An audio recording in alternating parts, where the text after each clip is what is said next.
Hey guys, my name is Sarveksh and welcome back to my channel. I hope सब बढ़िया होंगे। तो इस वीडियो में हम डिस्कस करने वाले हैं वीज़ा एप्लीकेशन के उस डॉक्यूमेंट के बारे में जो कि सबसे ज़्यादा इंपॉर्टेंट है एंड वो डॉक्यूमेंट एक रीज़न बन सकता है आपकी वीज़ा एप्लीकेशन के डिसीजन का। जी हाँ, मैं बात कर रहा हूँ कवरिंग लेटर की। तो सबसे पहले जानते हैं कवरिंग लेटर है क्या।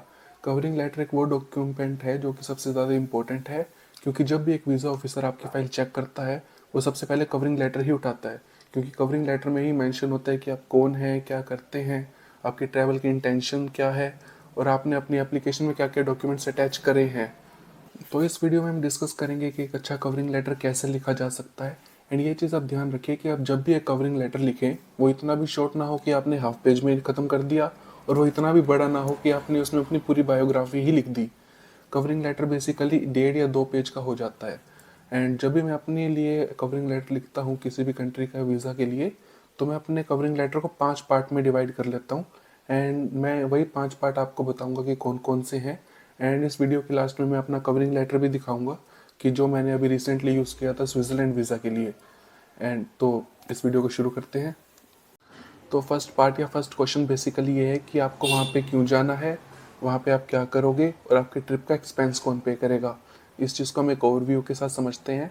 मान लीजिए आपको स्विट्ज़रलैंड का वीज़ा अप्लाई करना है, तो आप अपने कवरिंग लेटर में ऐसे लिखोगे कि माई नेम इज़, आपका नाम, अगर मैं अपने लिए आपको एग्जाम्पल के साथ बता रहा हूँ कि माई नेम इज़ सर्वेक्ष, ये मेरा पासपोर्ट नंबर ये है और ये लेटर में लिख रहा हूँ to apply for short term Schengen visa, ताकि मैं स्विट्ज़रलैंड, फ्रांस, इटली जा सकूं फ्रॉम March 5 टू March 15, जो भी आपकी डेट होगी। तो ये था फर्स्ट पैराग्राफ। सेकंड पैराग्राफ में आप लिखोगे कि मेरी ट्रिप का सोल इंटेंशन सिर्फ टूरिज़्म है एंड वहाँ पे मैं काफ़ी सारी चीज़ें एक्सप्लोर करूँगा, जैसे कि mount Titlis, Zurich lake, Interlaken and बाकी चीज़ें आप गूगल करके लिख सकते हैं। एंड ड्यूरिंग दिस ट्रिप मैं इटली और फ्रांस भी जाऊँगा, क्योंकि आप शेंगन वीज़ा पे 26 कंट्री ट्रैवल कर सकते हो। तो आप सॉरी, आप कवरिंग लेटर उसके अकॉर्डिंग ही बनाइए। एंड थर्ड पैराग्राफ में आप लिखोगे कि आपकी ट्रिप का एक्सपेंस कौन पे कर रहा है।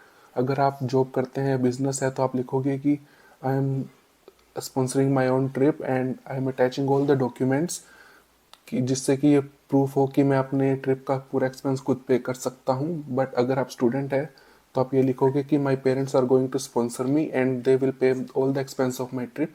एंड मैं अपनी एप्लीकेशन में वो सारे डॉक्यूमेंट्स लगा रहा हूँ उनके, जिससे कि ये प्रूफ हो कि उनके पास सफिशिएंट फंड है कि वो मेरी ट्रिप स्पॉन्सर कर सके। तो यह था फर्स्ट पार्ट। तो सेकंड पार्ट या सेकंड क्वेश्चन बेसिकली ये है कि आप हो कौन और आप करते क्या हो।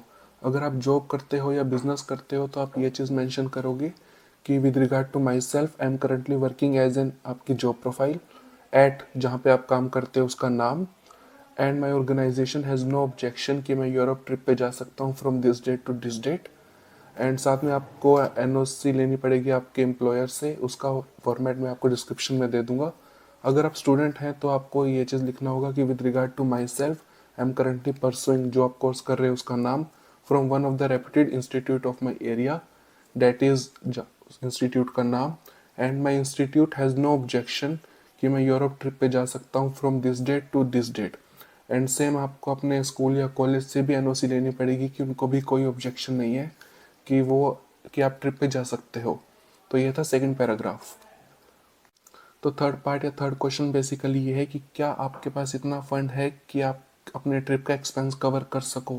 अगर आप जॉब करते हो या बिजनेस करते हो तो इसमें आप लिखोगे अपनी सैलरी कितनी है और आपके पास और कौन कौन सा फंड है आपकी ट्रिप को कवर करने के लिए। लाइक इसमें आप लिखोगे कि my annual income is this and apart from this I am having sufficient fund in the form of mutual fund, FDs and मेरे सेविंग्स अकाउंट में। बट अगर आप स्टूडेंट हैं तो इसमें आप अपने पेरेंट्स की इनकम के बारे में बताओगे कि my father's annual income is this and my mother annual income is इतनी, and apart from this we have sufficient fund in the form of savings account, mutual fund and FD. तो fourth part basically ये है कि इसमें आप अपनी trip का brief itinerary बताओगे कि आप डे वाइज करोगे क्या। मान लीजिए आप 5 मार्च से 15 मार्च तक जा रहे हो, तो आप इसमें डिटेल ब्रीफ में बताओगे कि आप डे वाइज क्या करोगे। मान लीजिए 5 मार्च मैं ज्यूरिक पहुंचा, 6 मार्च को मैं टिटलिस, माउंट टिटलिस जाऊंगा, 7 मार्च को मैं इंटरलेकन, 8 मार्च को मैं स्विट्ज़रलैंड से पेरिस के लिए निकलूंगा, देन 9 मार्च को मैं आईफिल टावर देखूंगा एंड सो ऑन। जब जो भी आपकी ट्रिप है उसके अकॉर्डिंग आप एक छोटी सी ब्रीफ आइटनरी बना के दोगे। तो अब है लास्ट पार्ट में आप मेंशन करोगे कि आपने कौन कौन से डॉक्यूमेंट्स अटैच किए हैं अपनी एप्लीकेशन के साथ। इस चीज़ को आप बुलेट पॉइंट के साथ बता सकते हो या फिर आप सीरियल नंबर के साथ, like 1 visa application form, 2 original passport, 3 travel insurance, 4 reserved flight tickets, 5th reserved hotel bookings, 6th travel itinerary, 7th bank statements, 8 itinerary and so on. जो भी जितने भी आपको डॉक्यूमेंट्स अटैच करने हैं उस कंट्री की चेकलिस्ट के अकॉर्डिंग। एंड ये थे 5 पार्ट जो कि एक वीज़ा एप्लीकेशन में हम लिखते हैं। उसके बाद आप अपने कवरिंग लेटर को एंड कर दोगे कि आई होप कि आपको सब डॉक्यूमेंट्स इन ऑर्डर मिल गए होंगे। एंड अगर आपको किसी भी तरह की रिक्वायरमेंट है या कोई भी डाउट है मेरी एप्लीकेशन के regarding, so please contact under sign.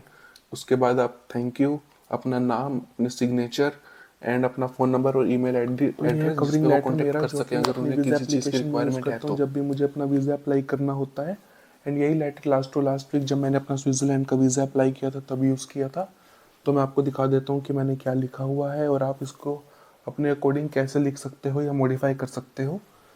तो सबसे पहले आप लिखोगे date, then to concern visa officer, embassy of Switzerland या फ्रांस या इटली, स्पेन, जिस भी कंट्री में आप अप्लाई कर रहे हो उसका नाम।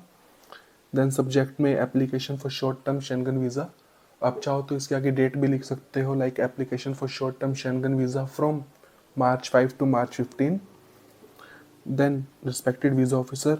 उसके बाद फर्स्ट पार्ट यहाँ से शुरू होता है कि आप उस कंट्री में क्यों जाना चाहते हो, वहाँ पे क्या करोगे और आपकी ट्रिप का एक्सपेंस कौन पे करेगा।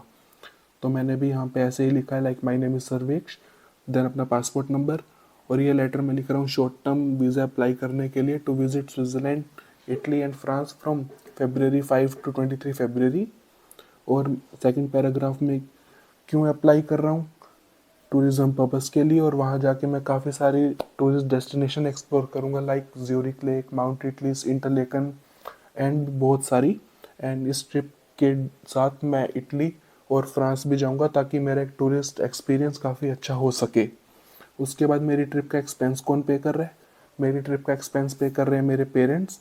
एंड इस एप्लीकेशन में मैंने सारे डॉक्यूमेंट्स लगाए हैं जिससे ये प्रूफ हो कि हमारे पास सफिशेंट फंड है कि वो मेरा एक्सपेंस पे कर सकें।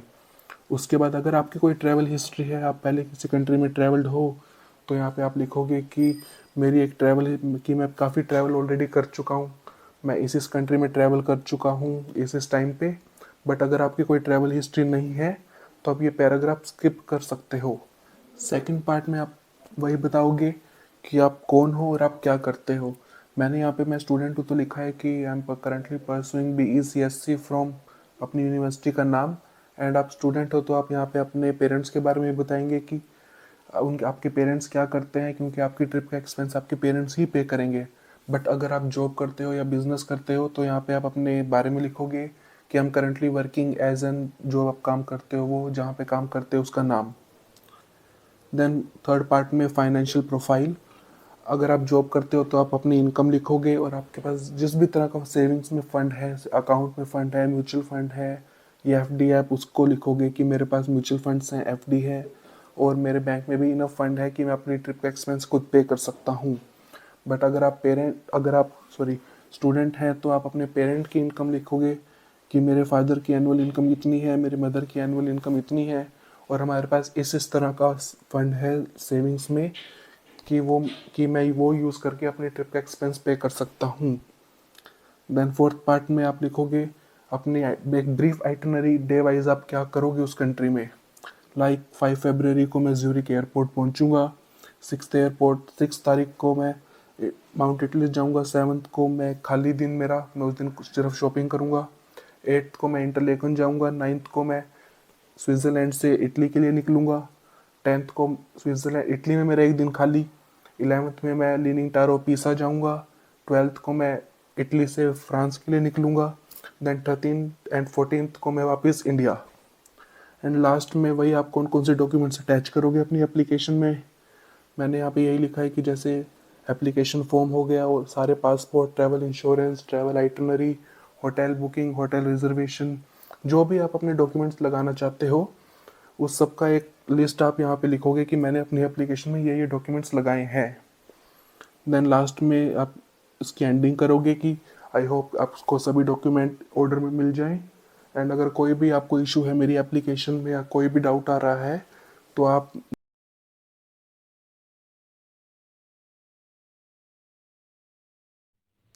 जो नीचे ईमेल आईडी है, फ़ोन नंबर है, आप उस पर कॉन्टैक्ट कर सकते हैं। तो ये था कवरिंग लेटर जो कि मैं अपनी वीज़ा एप्लीकेशन में यूज़ करता हूँ। आई होप कि आपको एक आइडिया लग गया होगा कि एक कवरिंग लेटर में क्या क्या चीज़ डालनी चाहिए, कैसे डालनी चाहिए और क्या फॉर्मेट होता है कवरिंग लेटर का। बट ऐसा कोई फिक्स भी नहीं है कि आपको इसी फॉर्मेट के हिसाब से लिखना है। हर किसी का अपना अपना फॉर्मेट होता है, ये मेरा फॉर्मेट है। बट अगर आपके पास कोई भी और एडिशनल डिटेल है वो भी लिख सकते हो, या आपको फाइनेंस का पहले लिखना है फाइनेंस का पहले लिखिए, आइटनरी पहले लगानी है आप आइटनरी पहले लगा सकते हैं।